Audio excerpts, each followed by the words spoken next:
Hola a todos, en este audio voy a leer uno de los temas de la oposición de profesores de biología y geología para secundaria y bachillerato en España. Si estás preparando la oposición, si quieres comparar tu propio tema, repasar mientras haces otras cosas o simplemente este tema te interesa, este contenido te llama la atención y quieres escucharlo, pues adelante. Lo leeré de forma muy completa y detallada. Evidentemente en el examen no podrás escribir todo esto, pero sí te ayudará a identificar, a quedarte con las ideas que son más relevantes para tu preparación. Así que empezamos. Y empezamos con el tema 1, la Tierra en el universo, geología de los planetas, origen de la Tierra y del sistema solar. Y lo primero habrá que poner un índice.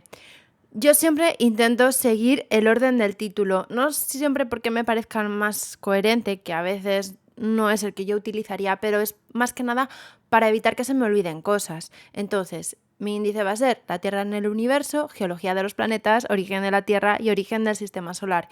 Que ojo, que luego podríamos hacer un índice un poco más detallado con subapartados, pero venga, vamos a arrancar. Y arrancamos con la introducción. Existen diversas teorías sobre el origen del universo, del sistema solar y de la Tierra. Difícilmente llegaremos algún día a conocer con seguridad todos los procesos que ocurrieron, aunque sí tenemos claro algunos datos, como que el universo está en expansión, lo conocemos gracias al efecto Doppler, o que el Sol y los planetas se formaron en un único evento.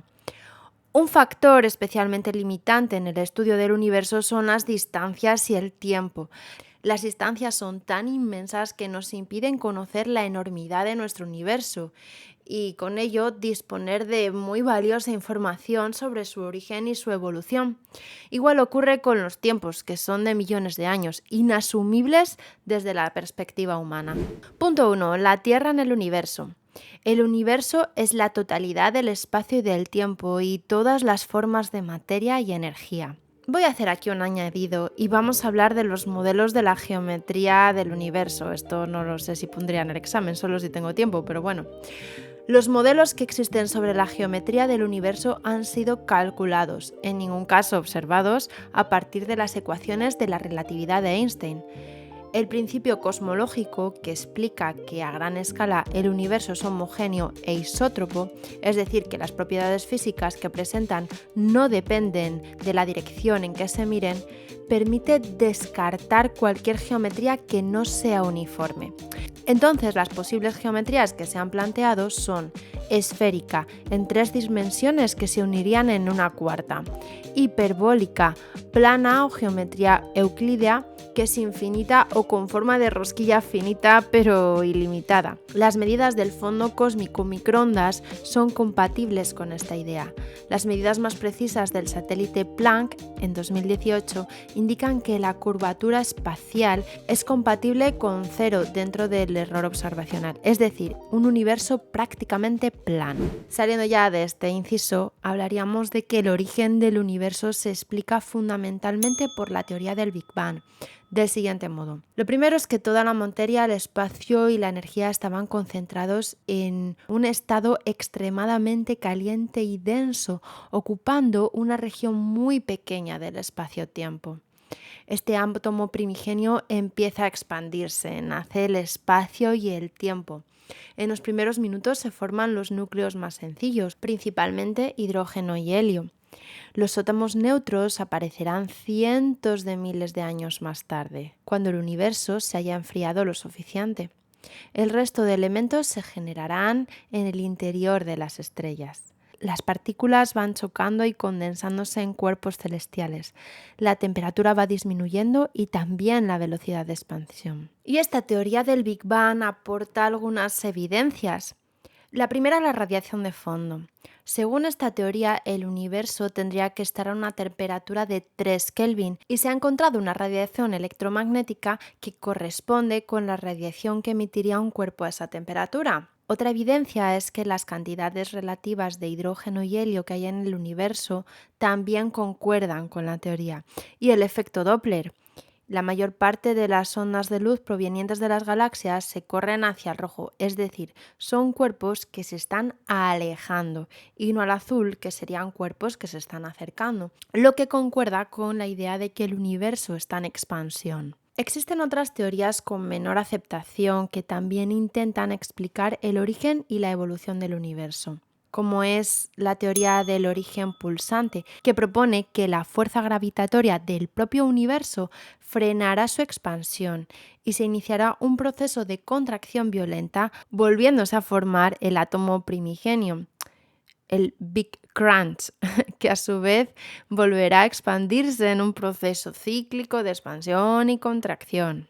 Luego está la teoría del estado estacionario, que postula que el universo no tiene un inicio ni un fin, que siempre ha existido. Al expandirse deja espacios que son ocupados por nueva materia que se genera a partir de la nada o que podría provenir de la propia energía generada por la expansión de las galaxias. Independientemente de su origen, el universo está constituido por diversos componentes. Y son esos componentes los que vamos a enumerar y describir brevemente a continuación. Las galaxias, que son millones de sistemas estelares dispuestos en formas de disco, que giran alrededor de un bulbo central, no todas a la misma velocidad. En el centro de las galaxias suele situarse un agujero negro supermasivo con enorme gravedad, que en episodios de alta acreción puede engullir materia del entorno. Según la clasificación de Hubble, las galaxias pueden ser elípticas con un núcleo sin disco, espirales, un núcleo con estrellas viejas y un disco con brazos donde se encuentran estrellas jóvenes y estrellas en formación, lenticulares, un núcleo y un disco pero sin brazos espirales, e irregulares, sin geometría determinada, ni núcleo, ni disco, ni nada. Las galaxias a su vez se agrupan en cúmulos. Por ejemplo, la Vía Láctea pertenece al cúmulo de galaxias denominado grupo local. La Vía Láctea es la galaxia en la que se sitúa nuestro planeta. Es una galaxia de tipo espiral con 100.000 años luz de diámetro y 4 grandes brazos. Nuestro sistema solar se encuentra en uno de estos brazos, concretamente en el brazo de Orión. El Sol y demás sistemas estelares giran en torno al centro de la galaxia.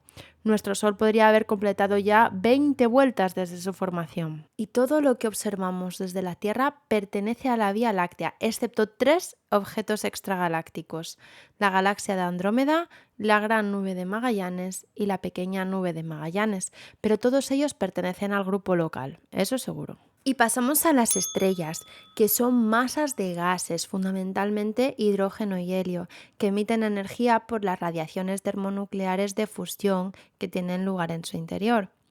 Los hidrógenos que dan un helio. Muchas de las estrellas de nuestro universo son estrellas dobles, es decir, son dos estrellas que se mantienen unidas entre sí por la fuerza de la gravedad que ellas mismas poseen, y giran en torno a un centro común. También existen estrellas que son múltiples. En el universo existen infinidad de estrellas que forman un sistema solar, es decir, que tienen cuerpos distintos orbitando a su alrededor, ligados a ellas gravitacionalmente. Y podríamos hablar de la clasificación de las estrellas. Las estrellas pueden clasificarse en función de su espectro. La clase espectral de una estrella resume el estado de ionización según su temperatura y su densidad. Los grupos que existen son O, B, A, F, G, K y M. Otras clasificaciones se basan en el brillo de las estrellas, como el diagrama de temperatura-luminosidad de Hartzenbuck-Russell. En términos generales, cuanto más masa tiene una estrella, más luminosa es y menos vida, ya que consume el hidrógeno a mayor velocidad. Y algo que también es interesante mencionar es la evolución que sufren las estrellas. Una estrella sigue las siguientes etapas. La primera, el nacimiento, que nacen en las nebulosas estelares cuando partículas de hidrógeno comienzan a concentrarse y comprimirse. Ahí comienzan las reacciones termonucleares y se produce un incremento de la temperatura. Se libera además gran cantidad de energía seguida de una detención de la contracción de la estrella. Después comienza de nuevo la contracción y el incremento de temperatura. El hidrógeno reacciona con metales ligeros y se vuelve a liberar gran cantidad de energía. Y a detenerse la contracción. Cuando los materiales ligeros se consumen, se retoma la contracción de nuevo y el aumento de temperatura. Después de todo esto, la estrella comienza, su vida. En ella, dos hidrógenos se fusionan para formar un átomo de helio con la acción catalítica del carbono y del nitrógeno, hasta que se consuma todo el hidrógeno. La fusión termonuclear ejerce una fuerza que contrarresta la gravedad de la propia estrella, impidiendo que ésta colapse. Y por último, las estrellas mueren cuando se ha consumido todo este hidrógeno. El helio comienza a fusionarse y esto hace que la estrella incremente su tamaño. Según el tamaño de la estrella pueden ocurrir varias cosas. Si la estrella es de igual o mayor tamaño que el Sol, expande sus capas externas y se enfrían dando lugar a una gigante roja. Posteriormente, las capas externas de la gigante roja que se expulsaron formarán una nebulosa planetaria y en el centro quedará una enana blanca que se comprimirá por la gravedad que tiene, ya que es densísima, pero no llega a colapsar por la presencia de electrones que se repelen entre sí. Si la estrella es más de 8 veces el tamaño del Sol, el helio se fusiona para dar carbono y oxígeno, que a su vez se fusionan y dan elementos más pesados hasta formar hierro. Se produce entonces una explosión, una supernova, y se forman todos los elementos de la tabla periódica, que se dispersan y colapsan entre sí formando estrellas planetarias. En el centro queda una estrella de neutrones, donde los electrones y protones se unen y forman neutrones y neutrinos. Y por último, las estrellas supermasivas, que dan una supernova, pero en el centro queda un agujero negro. Y atención aquí, no confundir nova con supernova. La nova es un suceso que ocurre entre una enana blanca y una gigante roja. La enana blanca captura hidrógeno de la gigante roja y comienza a realizar reacciones termonucleares. Como consecuencia se produce un aumento de la temperatura y la emisión de mucho brillo, de forma así explosiva y en un corto periodo de tiempo. Cuando agota su hidrógeno vuelve a su brillo habitual, aunque esto puede ocurrir más de una vez. Siguiendo con los componentes del universo, vamos con los planetas. Los planetas son cuerpos que orbitan alrededor de una estrella y que han despejado de materia su órbita.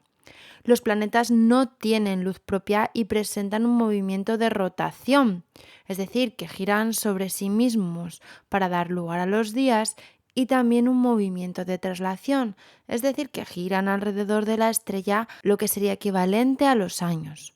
Presentan un núcleo denso y materia menos densa en su superficie. Y los planetas orbitan alrededor del Sol en un mismo plano denominado elíptica. Otro componente del universo son los cuásares, que son objetos lejanos que emiten gran cantidad de energía. De hecho, son miles de millones de veces más brillantes que las estrellas. También tenemos los púlsares, que son fuentes de ondas de radio con periodos regulares. Se cree que podrían ser estrellas de neutrones pequeñas. Estas estrellas de neutrones giran a gran velocidad y producen un enorme campo magnético, ya que en su superficie tienen electrones y protones que al girar generan este campo magnético. Con el giro, este campo magnético podría observarse a intervalos regulares. También tenemos la materia oscura, que se trata de materia que no podemos ver, pero de la que se han detectado fenómenos gravitacionales, por eso sabemos que está ahí. Y las nebulosas, que son nubes de gas y polvo que según se comporten frente a la luz pueden ser de distintos tipos. Por ejemplo, pueden emitir luz propia, entonces se llaman de emisión, y suele ser de colores rojizos esta luz. También pueden reflejar la luz emitida por las estrellas más próximas, en tal caso serían de reflexión. Y también están las nebulosas de absorción, que absorben la luz y estas no se ven. Las nebulosas tienen un vacío muy superior al que puede lograrse en un laboratorio y en muchas de ellas puede originarse nuevas estrellas. Pasamos a los agujeros negros, otro componente del universo, que son cuerpos con un inmenso campo gravitatorio del que no puede escapar la radiación electromagnética ni la luminosa, por lo que son oscuros. Solo podemos apreciar lo que ocurre en el horizonte de sucesos, en ese límite a partir del cual el agujero negro pues engulle todo, por así decirlo. Hay dos tipos de agujeros negros, los grandes, que tienen muy baja densidad pero mucha masa y que están situados en el centro de las galaxias, y los agujeros negros pequeños, que tienen mucha densidad pero baja masa. Lo que pasa es que el Observatorio de Ondas Gravitacionales ha descubierto en 2020 en una galaxia remota dos agujeros negros que giran uno en torno al otro y justo antes de fusionarse emitieron unas ondas gravitacionales. Estos tienen 65 y 80 veces el tamaño del Sol aproximadamente y se pensaba que no podían existir agujeros negros de esos tamaños formados a partir de la muerte de una estrella. Esto puede deberse a varias cosas: que existan otras formas de crearse agujeros negros diferentes a las que conocíamos, que cada agujero negro fuese resultado de la fusión de varios agujeros negros más pequeños, o que los principios sobre los agujeros negros que hasta ahora estaban establecidos pues que no sean válidos. Vamos, que no tengamos ni idea de agujeros negros. Y hemos terminado con los componentes del universo, así que pasamos al siguiente punto, que es la geología de los planetas. Haciendo una breve introducción, podríamos decir que el 99,8% de la masa total del sistema solar la contiene el Sol. Nuestro sistema solar, ya lo sabemos, tiene 8 planetas que se dividen en planetas rocosos o interiores, que son Mercurio, Venus, la Tierra y Marte, y planetas gaseosos o exteriores, que son Júpiter, Saturno, Urano y Neptuno. Cuidado con poner Plutón, que yo lo estudié como planeta, pero ya no lo es. Además, el sistema solar tiene varios planetas enanos, es decir, cuerpos que no han despejado su órbita de materia. Aquí sí que estaría Plutón, Eris y Xena como ejemplos. El primer planeta que vamos a mencionar, of course, es Mercurio, que es el menor de los planetas del sistema solar y el que más cerca del Sol está, claro. No tiene atmósfera, o esta es casi inexistente. Esto es sabido gracias al albedo, que es muy bajo. Y Mercurio no tiene atmósfera porque tiene muy poca gravedad y además muy altas temperaturas, por lo que no es capaz de retenerla. Aún así sí consta de gases ligeros como el hidrógeno y el helio, aportados permanentemente por el viento solar, y gases inertes como el argón y el neón. Mercurio tiene una rotación muy lenta, 58 días y medios terrestres. Es decir, un día de Mercurio son 58 días y medios de la Tierra. Antes lo hacía más rápido, pero la influencia del Sol la ha ido frenando. Sin embargo, tiene una traslación muy rápida, 3 meses terrestres. Es decir, un año de Mercurio equivale a 3 meses en la Tierra, ya que la órbita que describe es mucho más pequeña. Las temperaturas son muy cálidas en la cara que le da el Sol, llegando a 425 grados, y muy frías en la cara que está a la sombra, que es menos 180 grados centígrados. El núcleo de Mercurio ocupa la mitad del planeta y actualmente la actividad tectónica y volcánica es nula. Mercurio no tiene satélite y, para los que os gustan los datos, su distancia media al Sol es de 57,9 millones de kilómetros y su diámetro es de 4.878 kilómetros. Así, como dato curioso, en 1974 la sonda espacial Mariner 10 fotografiaba la superficie de Mercurio, revelando una superficie con numerosos cráteres, lo que nos habla de un pasado cataclismo similar al de la Luna, debido al bombardeo por meteoritos durante los primeros 1.000 millones de años de su existencia. El siguiente planeta es Venus, que es mi favorito. Es semejante a la Tierra en tamaño y densidad, y posee una atmósfera densa de dióxido de carbono y de ácido sulfúrico, que provoca un intensísimo efecto invernadero, haciendo que las temperaturas en Venus sean absolutamente insoportables, en torno a 480 grados centígrados. Tiene una rotación en sentido opuesto al resto de los planetas.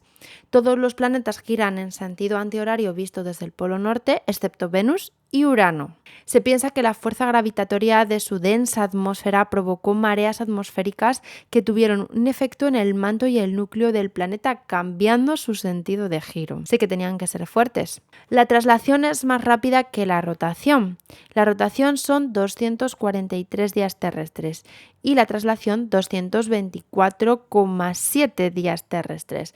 Vamos, que los días duran más que los años. En su superficie presenta llanuras, ríos de lava y montañas, y Venus no tiene satélites tampoco. Para los de los datos, su distancia media al Sol es de 108 millones de kilómetros y su diámetro es de 12.102 kilómetros. Otro dato así curioso de Venus es que la nave soviética Veneria 13 pudo realizar fotografías de la superficie de Venus unos minutos antes de achicharrarse con su atmósfera. Además, la misión Havok de la NASA pretende llevar naves tripuladas a la atmósfera de Venus. Durante 3 millones de años, Venus tuvo las condiciones adecuadas de temperatura y la disponibilidad de agua líquida para albergar vida, y en 2020 se anunció la detección de gas fosfano en su atmósfera, inicialmente interpretado como la biofirma asociada a bacterias extremófilas en una franja de la atmósfera que tenía temperaturas entre 5 y 50 grados y presiones similares a las de la superficie terrestre. Sin embargo, estudios posteriores han puesto seriamente en duda esta detección y hoy se considera un resultado un poquito controvertido.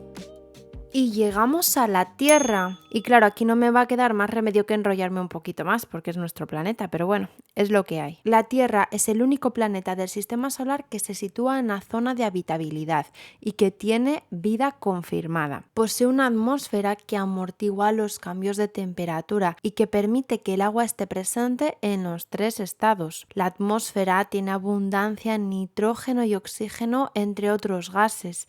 Y esta atmósfera protege a los seres vivos de los rayos solares y produce un efecto invernadero que permite que la temperatura en la superficie de la Tierra sea agradable, de una media de 15 grados centígrados. De media, ¿vale? El movimiento de rotación en la Tierra es aproximadamente de 24 horas. Aproximadamente, porque si quieres ser concreto son 23 horas, 56 minutos y 4,1 segundos. Y gira en sentido antihorario, girando el ecuador más rápido que los polos. La traslación, por su parte, describe una órbita poco excéntrica, es decir, que es casi circular, con una duración de 365 días y 6 horas, por lo que cada 4 años en nuestro calendario añadimos un día y decimos que es un año bisiesto. El eje de la Tierra está inclinado aproximadamente 23,5 grados, lo que da lugar a las estaciones, ya que varía el ángulo de incidencia del Sol en los hemisferios a lo largo del año. Ojo, cuidado, típico error, no tenemos estaciones por el movimiento de traslación, es por la inclinación del eje, error súper típico. Y los equinoccios, vamos con los equinoccios que se producen 2 veces al año, en primavera y en otoño, cuando el Sol está en la línea del ecuador y los días y las noches tienen la misma duración. Por el contrario, en los solsticios el Sol está en el punto más distante de la línea del ecuador. Tiene lugar también 2 veces al año, en verano cuando el día es más largo y la noche es la más corta, y en invierno cuando la noche es la más larga y el día es el más corto, siendo puestos en el hemisferio sur y en el norte, es decir, cuando es el solsticio de verano en el hemisferio sur es el solsticio de invierno en el norte y viceversa. Otros movimientos así menos conocidos son la nutación y la precisión. Así ya para demostrar que dominamos el tema. La nutación, que es el movimiento irregular en el eje de rotación, y la precisión, que es el cambio de dirección en el espacio que experimenta el eje de rotación. Aquí lo mejor es visualizar una imagen para que podáis entenderlo. Vamos con los ciclos de Milankovitch. Son una serie de movimientos que modifican la traslación y la rotación de la Tierra. Y son: el primero, la variación en la excentricidad de la órbita, es decir, lo circular o no circular que es la órbita. La oblicuidad, que es la variación que experimenta la inclinación del eje de la Tierra, que varía entre 22,1 grados y 24,5 grados cada aproximadamente 41.000 años. Y la precisión, que es la modificación de la posición relativa de los solsticios y los equinoccios. Seguimos con la estructura interna de la Tierra y podemos diferenciar las capas y discontinuidades, que son estas discontinuidades, pues los límites entre las capas. Vamos de la menos a la más profunda, pues la corteza, que es sólida. Luego viene la discontinuidad de Mohorovich, que está entre 5 y 10 kilómetros de profundidad en los océanos y 30 y 50 entre los continentes, y es la discontinuidad, es decir, el límite entre la corteza y la siguiente capa, que es el manto superior, que es plástico, de textura plástica. Luego tenemos la discontinuidad de Repiti a una media de 670 kilómetros de profundidad, el manto inferior, luego la discontinuidad de Gutenberg a 2.900 kilómetros de profundidad, el núcleo externo, que es líquido, la discontinuidad de Lehmann a 5.150 kilómetros de profundidad. El núcleo interno, que es sólido debido a las altísimas presiones, a pesar de la elevadísima temperatura que tiene. Y aquí, para marcar un poco la diferencia, podemos hablar de que hay estudios sísmicos recientes que apuntan a que podría presentar este núcleo interno subestructuras internas con propiedades ligeramente diferentes. El calor interno de este núcleo procede de la desintegración de los elementos radiactivos y de la remanencia en la formación de la Tierra. Y bueno, podemos seguir un poco más hablando de la Tierra y no os preocupéis porque todo esto luego se ve en temas posteriores con mucho más detalle. Entonces es simplemente esos temas que estudiáis sobre el interior de la Tierra, pues hacer un breve resumen, así unas pinceladas, hasta que os dé. Y ya está. Y vamos a seguir un poco con la litosfera, que está compuesta por la corteza y los 100 primeros kilómetros de manto superior, y que está dividida en placas que están como flotando, lo pongo entre comillas, en el manto superior y que interactúan entre sus bordes construyendo y destruyendo la corteza. Esto es la teoría global de la tectónica de placas. Además, la Tierra posee un campo magnético provocado por el giro del núcleo externo, que es líquido, y el núcleo interno, que es sólido. Este campo magnético desvía el viento solar tan dañino para los seres vivos. Además, históricamente ha cambiado la posición de los campos magnéticos, siendo el norte y el sur el norte, o sea, ha pasado cada X periodos de tiempo. La Tierra tiene un satélite, como todos sabemos, que es la Luna, que se trata de un satélite de tamaño muy grande con respecto al planeta en el que orbita, el planeta Tierra. Tiene una rotación y una traslación de igual duración, 27 días, 7 horas y 43 minutos, por lo que siempre observamos la misma cara de la Luna. Y no posee atmósfera, y lo que sí que posee es una gran cantidad de cráteres. Y algunos datitos: el radio de la Tierra es de 6.378,38 kilómetros y podemos decir que su diámetro es más de 10 veces la longitud de la península ibérica, así para tener una referencia. El volumen de la Tierra es más de 1 millón de veces menor que el del Sol y su masa es 9 veces mayor que la de su satélite, la Luna, por si os gustan las comparaciones, vamos. Y pasamos al siguiente planeta, que es Marte, el que denominamos el planeta rojo por la gran cantidad de minerales oxidados que hay en su superficie. Marte tiene una atmósfera poco densa de CO2, que es el 95% de su atmósfera, y no presenta capa de ozono, por lo que las radiaciones solares llegan a la superficie del planeta. En los casquetes polares se puede encontrar hielo, cosa que ha dado mucho trabajo a los científicos, y la velocidad de rotación es similar a la de la Tierra, 24,62 horas terrestres es una vuelta de Marte. La velocidad de traslación, sin embargo, es más lenta que la de la Tierra, son 686,98 días terrestres. Marte tiene 2 satélites y su distancia media al Sol es de 228 millones de kilómetros y su diámetro es de 6.780 kilómetros y su temperatura oscila entre menos 125 grados y 25 grados, así que eso de que vayamos a ir a vivir a Marte, pues tendremos que llevarnos un buen abrigo. Para dar así un dato curiosillo, los programas americanos Mariner y Viking proporcionan abundante información sobre la superficie marciana. El hemisferio austral recuerda la superficie de la Luna por un gran número de cráteres de impacto de meteoritos, y en el hemisferio norte encontramos grandes llanuras y la cadena montañosa Tarsis. En el hemisferio sur se encuentra el Gran Cañón de Marte, que se piensa que se pudo formar por actividad tectónica. Y en 2021 se ha llevado el rover Perseverance de la NASA a la superficie de Marte, que entre otras cosas va a buscar signos de vida pasadas en este planeta. Se estima que en el pasado Marte pudo tener una atmósfera que produjese precipitaciones y permitiese la vida, pero fue en un periodo, digamos, corto de tiempo. Siguiente planeta es Júpiter, que es el planeta más grande del sistema solar y tiene más materia que todos los demás planetas juntos. Su densidad es de 1,5 gramos centímetro cuadrado, lo que nos dice que Júpiter está en gran parte formada por gases ligeros como el hidrógeno y el helio, y en menor cantidad de metano, acetileno, etano y amoníaco. Y Júpiter no presenta una superficie sólida, es su fuerte dinámica atmosférica la que configura su geomorfología. Eso sí, a unos 60.000 kilómetros de profundidad sí que apareció un núcleo de rocas. Júpiter, aunque no sea famoso por ello como Saturno, sí que posee tenues anillos de polvo, creados cuando asteroides chocaron con sus lunas y que fueron descubiertos por la exploración Voyager 1 en 1979, hace un montón. Tiene una rotación muy rápida. Júpiter gira a 9,85 horas terrestres, o sea, un día de Júpiter son 9,85 horas. Y tiene una traslación de 11,86 años terrestres. Claro, ya estamos viendo planetas mucho más alejados que tienen órbitas mucho más grandes. Júpiter podríamos decir que tiene una atmósfera compleja dividida en troposfera y estratosfera. Y tiene grandes tempestades como la Gran Mancha Roja, que es una tormenta que solo la tormenta tiene un diámetro más grande que el de la Tierra.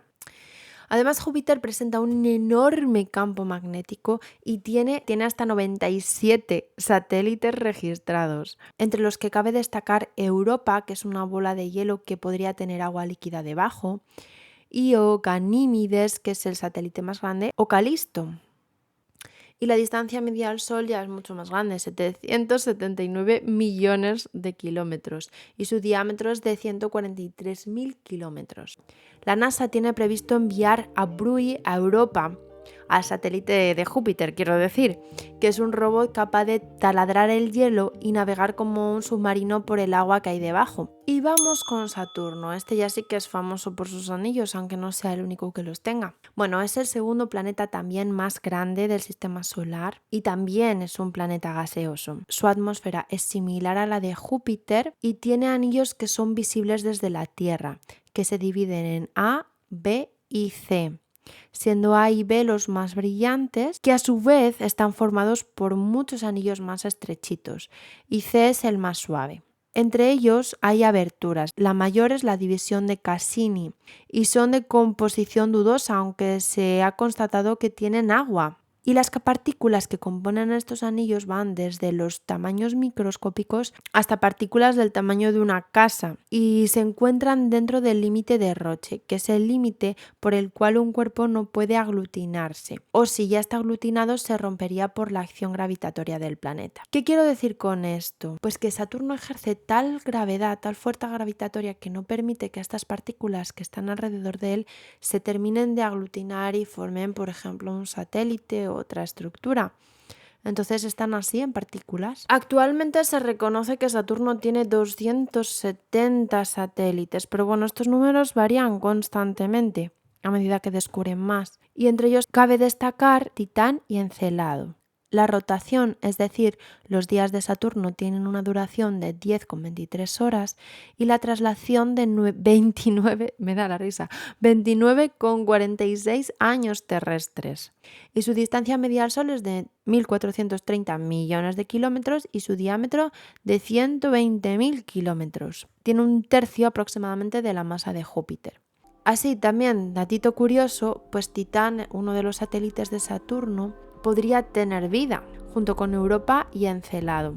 Es el segundo satélite más grande del sistema solar y tiene una atmósfera de metano con una meteorología similar a la de la Tierra.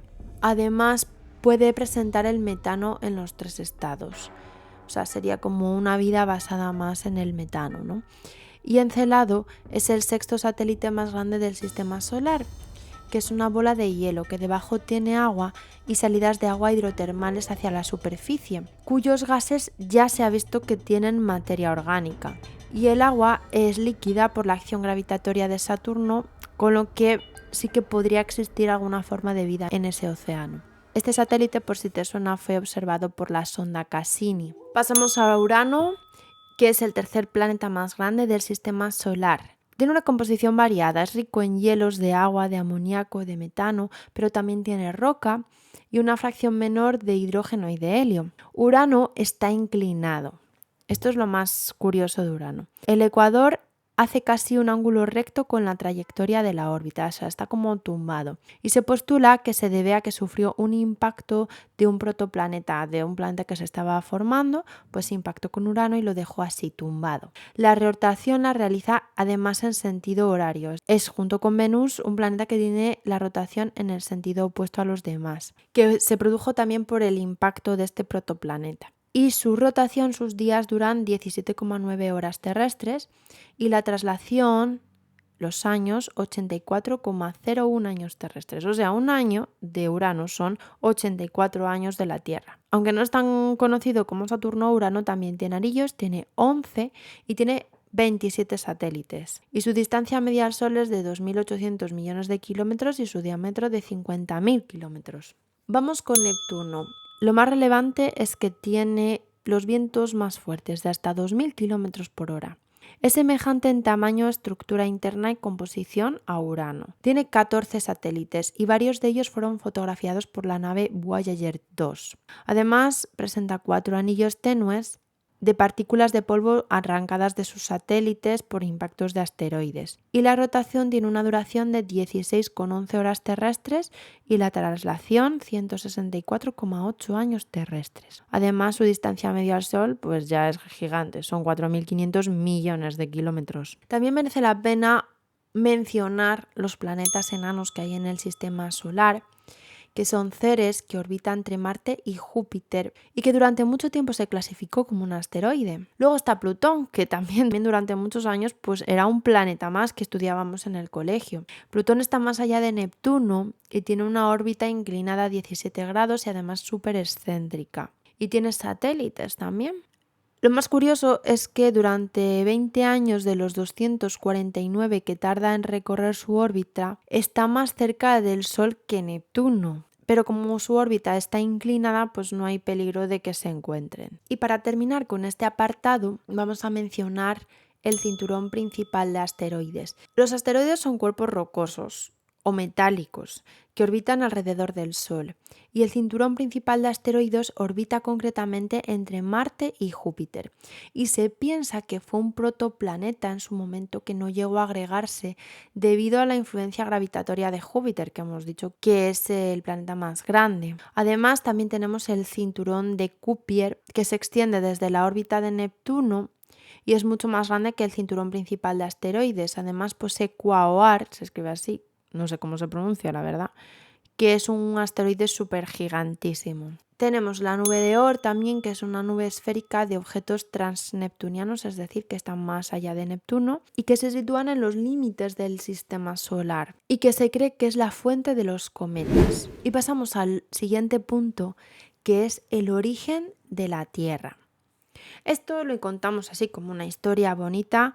Hace 4.600 millones de años se formó la Tierra junto con todo el sistema solar. La Tierra se formó por la condensación, la acreción de gas y polvo, y esta materia agregada, pues en principio tenía una velocidad muy creciente, o sea, mucha materia se iba agregando, iba aumentando mucho la gravedad por la cantidad de materia que se iba asociando, pero poco a poco esta velocidad de asociación de la materia fue disminuyendo por haber menos materia disponible en la órbita. Se produjo una contracción gravitatoria de esta materia y junto con la descomposición radiactiva de algunos elementos se produjo un incremento grandísimo de la temperatura. Los materiales fundidos comenzaron a diferenciarse por capas. Los más densos, como el hierro y el níquel, cayeron por gravedad al interior de la Tierra formando el núcleo, y los materiales más ligeros, como los silicatos, quedaron en la superficie formando lo que posteriormente sería la corteza y el manto. La mayoría de los fragmentos remanentes del sistema solar fueron atraídos por los planetas, colisionando con estos. En la Tierra no queda evidencia de estos asteroides que colisionaron con el planeta por la erosión debido a la atmósfera, pero por ejemplo en Marte y en la Luna sí que se ven estas evidencias de este bombardeo intenso. Poco a poco la temperatura fue disminuyendo y muchos materiales se solidificaron, aunque el núcleo aún permanece caliente hasta hoy en día, porque siguen descomponiéndose elementos radiactivos y todavía queda calor remanente de esta formación. Posteriormente se formó la atmósfera. Hubo una gran emisión de gases y vapor de agua hacia la atmósfera y algunos gases muy ligeros como el hidrógeno se escaparon, pero los demás se quedaron atraídos por la gravedad formando una atmósfera que en principio era reductora.